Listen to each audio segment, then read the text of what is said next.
Perkenalkan, nama saya Rini Patricia. Saya akan menjelaskan dampak positif bioteknologi. 1. Meningkatkan produksi sumber makanan. Makanan dari tanaman dapat ditingkatkan produksinya dengan bioteknologi. Misalnya dengan mengubah gen agar tanaman menjadi lebih cepat berbuah.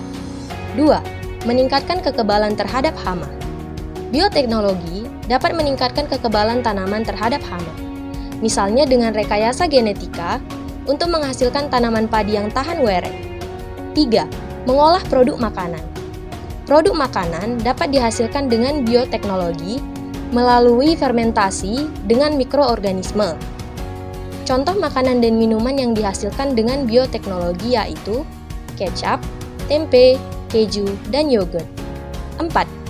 Menyediakan sumber energi alternatif yang ramah lingkungan. Sumber energi alternatif yang dihasilkan dengan bioteknologi yaitu bioetanol.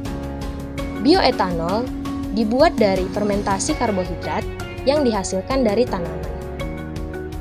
Bahan baku bioetanol misalnya tanaman tebu dan jagung. 5. Membantu mengatasi pencemaran. Pencemaran lingkungan dapat dikurangi dengan menggunakan mikroba pengurai, seperti bakteri pengurai plastik dan jamur yang memakan sisa tanaman. Perkenalkan, saya Agnes Arsalina Buru Sembiring. Baik, di sini saya akan menjelaskan dampak negatif dari bioteknologi. Ada beberapa dampak negatifnya. 1. Kemungkinan menciptakan mikroorganisme patogen baru. Nah, jadi manipulasi genetik dari mikroorganisme yang dapat menciptakan patogen baru akan sangat berbahaya bagi ekosistem jika mikroorganisme hasil manipulasi tersebut terlepas atau keluar dari laboratorium. Oleh karena itu, para peneliti diharapkan menaati seluruh petunjuk untuk menjamin keamanan penelitiannya. Yang kedua, timbulnya bahan makanan yang mengandung protein baru bersifat toksik. Nah, organisme transgenik yang dihasilkan melalui transfer gen dari bakteri atau hewan ke dalam tumbuhan atau sebaliknya, berbeda dengan hasil organisme hibridasi, maka makanan yang dihasilkan dari penyambungan gen transgenik itu dapat mengandung protein baru yang kemudian nanti protein itu bersifat toksik dan menyebabkan alergi pada sebagian orang. Ketiga, munculnya tanaman supergulma. Tanaman budidaya hasil rekayasa genetika memungkinkan terjadinya pemindahan gen baru ke tanaman lain yang masih berkerabat dekat. Nah, jika tanaman menerima gen tersebut, tumbuhan liar yang sangat reaktif terhadap lingkungannya dan resisten terhadap herbisida atau hama, keturunannya akan menjadi supergulma. Oleh karena itu, diperlukan pengawasan ekstrim terhadap penanaman tanaman transgenik. Nah, contoh tanaman supergulma seperti tanaman teki-tekian atau rumput-rumputan liar, seperti itu teman-teman. Saya Naya Rama Andini. Selanjutnya 4. Teknik bayi tabung dapat membingungkan status orang tuanya. Seandainya sel telur dan sel spermanya sama-sama diambil dari bank sel kelamin, akan terjadi kebingungan terhadap hubungan keluarga dengan bapak dan ibunya yang sebenarnya. Sehingga memunculkan beberapa istilah, misalnya bapak genetis, bapak biologis, bapak asuh, ibu genetis, ibu kandung, atau ibu asuh.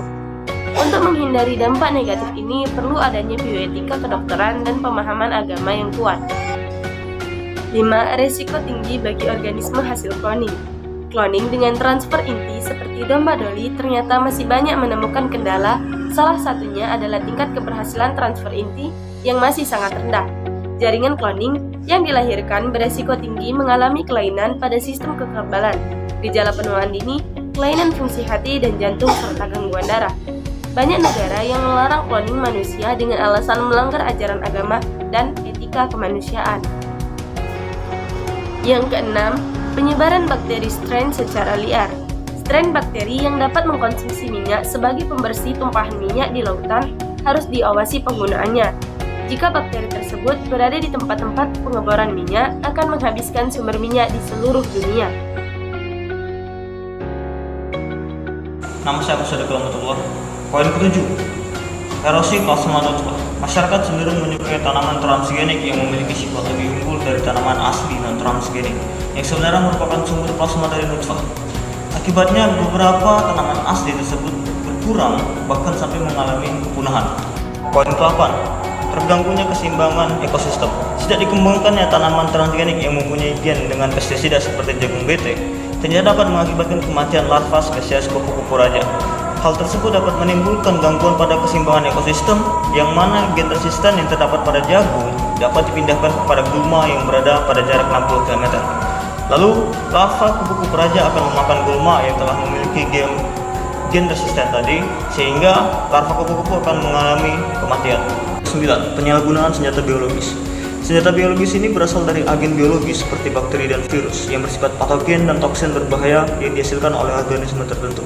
Senjata biologis dianggap lebih berbahaya daripada senjata perang lainnya karena dapat berkembang biak secara liar sehingga keberadaannya lebih lestari. Karena itu, perjanjian internasional melarang penggunaan senjata biologis ini.